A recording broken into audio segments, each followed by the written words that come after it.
नमस्कार, स्वागत है आप सभी का। आप देख रहे हैं हिंद खबर। मैं हूं आपके साथ जया मिश्रा। बिहार विधानसभा चुनाव के पहले चरण का चुनाव प्रचार का शोर थम चुका है, लेकिन चुनाव प्रचार के दौरान कई अहम तस्वीरें, कई दिलचस्प तस्वीरें देखने को मिली। एनडीए ने नारा दिया कि बिहार में बहार है, नीतीश कुमार है, लेकिन ग्राउंड पर नीतीश कुमार की बहार नहीं दिखाई देती है। ऐसी कई तस्वीरें सामने आई हैं जिससे ये बात साफ हो चुकी है। सबसे पहले उन घटनाओं का जिक्र करूंगी और उसके बाद डिटेल में आपसे इस पर बात करूंगी। साथ ही साथ विकल्प के तौर पर कौन कौन से गठबंधन है या कौन कौन से नाम है उसका भी जिक्र मैं आपसे करूंगी और आपकी सलाह भी मैं चाहूंगी कि अगर बिहार में नीतीश कुमार की बहार नहीं है तो विकल्प के तौर पर जनता जिसे देख रही है वो नाम कितना सही है, वो पार्टी कितनी सही है। सबसे पहले मधुबनी का जिक्र, क्योंकि मधुबनी में आपदा प्रबंधन मंत्री को विरोध का सामना करना पड़ा। इतना भारी विरोध का सामना करना पड़ा कि उन्हें बेरंग वापस लौटना पड़ा। वो अपना जनसंपर्क पूरा नहीं कर पाए। दरअसल छात्रों के एक ग्रुप ने उन्हें घेर लिया और उनसे सवाल किया कि आप बताएं कि अपने कार्यकाल के दौरान आपने कितना काम किया है। हालांकि उन्होंने जवाब नहीं दिया और उन्होंने कहा कि आप अपना काम कीजिए, मैं अपना काम कर रहा हूँ। दूसरी तरफ समस्तीपुर कल्याणपुर से विधायक हैं महेश्वर हजारी, जिन्हें विरोध का सामना करना पड़ा और महेश्वर हजारी को इतना ज़्यादा विरोध का सामना करना पड़ा कि गांव वालों ने उन्हें भी गांव में घुसने नहीं दिया। बाइक से अपने समर्थकों के साथ वो पहुंचे थे और लोगों ने पूछा कि साहब आप ये बताइए कि 10 सालों में आपने क्या काम किया। तो वो पहले तो मुस्कुराते रहे, लेकिन आक्रोश लोगों का इतना ज़्यादा बढ़ गया कि वो वापस वहाँ से चले गए। भोजपुर जिले में केंद्रीय मंत्री आर.के. सिंह का विरोध हुआ। लोगों ने काले झंडे दिखाए। आप ये समझिए कि सिटिंग एमएलए का सिर्फ विरोध नहीं हुआ या सिर्फ मुख्यमंत्री का विरोध नहीं हुआ, बल्कि केंद्रीय मंत्रियों का भी उतना ही ज्यादा जनता ने विरोध किया। मुजफ्फरपुर में नीतीश कुमार मुर्दाबाद के नारे लगे और परसा में जब मुख्यमंत्री चंद्रिका राय के लिए वोट मांग रहे थे तो वहां पर लालू प्रसाद यादव जिंदाबाद के नारे लगाए गए। ये कुछ किस्से मैं आपको बता रही हूँ, ऐसे न जाने कई किस्से हैं। चुनावी सभाओं के दौरान ऐसी कई घटनाएं हुई जिससे पता चला कि नीतीश कुमार की बहार बिहार में नहीं है, बदलाव की बहार है। अब देखिए, बदलाव के तौर पर तेजस्वी यादव को देखा जा रहा है। तेजस्वी यादव की चुनावी सभाओं में जितनी भीड़ हो रही है उसे देखकर कहा जा रहा है कि एनडीए परेशान है।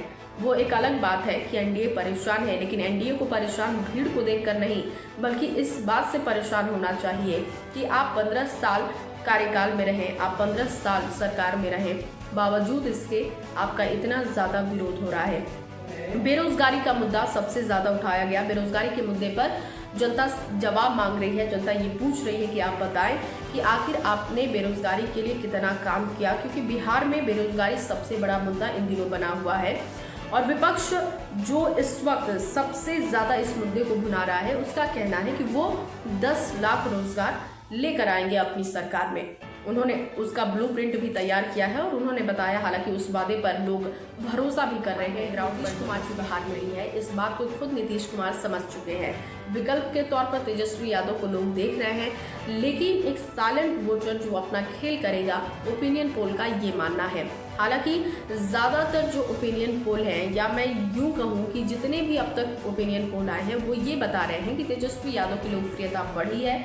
मुख्यमंत्री के तौर पर लोग उन्हें देखना चाहते हैं, लेकिन इस समय में सरकार को लोग नहीं बदलना चाहते हैं। यानी कि विरोध है, लेकिन तमाम विरोधों के बाद नीतीश कुमार को जनता मौका देना चाहती है। हालांकि ग्राउंड पर जो तस्वीर दिख रही है कि तेजस्वी यादव की रैलियों में काफ़ी भीड़ हो रही है, चुनावी सभाओं में तेजस्वी यादव को लोग काफ़ी पसंद कर रहे हैं, इस बात से भी एनडीए को परेशानी हो रही है। जबकि मेरा मानना है कि एनडीए को परेशानी इस बात से होनी चाहिए कि नीतीश कुमार की बहार कम हो गई है। नीतीश कुमार की बौखलाहट कई सभाओं में दिखाई दी, काफ़ी गुस्से में वो दिखाई दिए, लोगों को डांटते हुए दिखाई दिए, जिसका भी लोगों ने विरोध किया। और लोगों का ये कहना है कि इन 15 सालों में इन्होंने काम कुछ नहीं किया और अब जब लगने लगा है कि गवर्नमेंट जा रही है तो ये बौखला चुके हैं और इसीलिए इन्हें समझ नहीं आ रहा है कि ये कैसे लोगों से बात करें। तो बहुत संतुलित होकर जो मौजूदा सरकार है उससे इस चुनाव में रहना होगा। पहले चरण की वोटिंग 28 को होने वाली है, 10 नवंबर को नतीजे आ जाएंगे। अब देखिए, अगर सरकार फिर से बनती है तो नीतीश कुमार को कई मुद्दों पर काम करना होगा, लेकिन उन तमाम मुद्दों में से बेरोजगारी का एक मुद्दा इतना अहम है कि अगर नीतीश कुमार को वापस से बिहार में नीतीश कुमार की बहार चाहिए, क्योंकि एक समय में ये बहार दिखाई दी थी जब नीतीश कुमार की गवर्नमेंट बनी थी और उस वक्त में लोगों ने उनके काम को काफ़ी सराहा। उन्होंने माना कि बिहार में जंगल राज खत्म हुआ, सुशासन आया, लेकिन एक बार फिर से लोगों को लगने लगा है कि जंगल राज की तरफ वो बढ़ रहे हैं। और यहाँ तक कि लोगों का तो कहना ये है कि नीतीश कुमार से ज़्यादा बेहतर जंगल राज था। ये गुस्सा है सिर्फ लोगों का, ये गुस्सा नतीजों में कन्वर्ट हो पाएगा बदलाव के रूप में, ये देखना होगा। आप भी अपनी सलाह दें कि आप क्या सोचते हैं इस गवर्नमेंट को लेकर, जो बदलाव के रूप में तेजस्वी यादव का नाम है, उसे आप किस तरीके से देख रहे हैं और तेजस्वी यादव को मौका देना कितना सही रहेगा। इन तमाम विषयों पर आप भी अपनी सलाह दे सकते हैं। फिलहाल मेरे साथ बस इतना ही। आप बने रहिए हिंद खबर के साथ।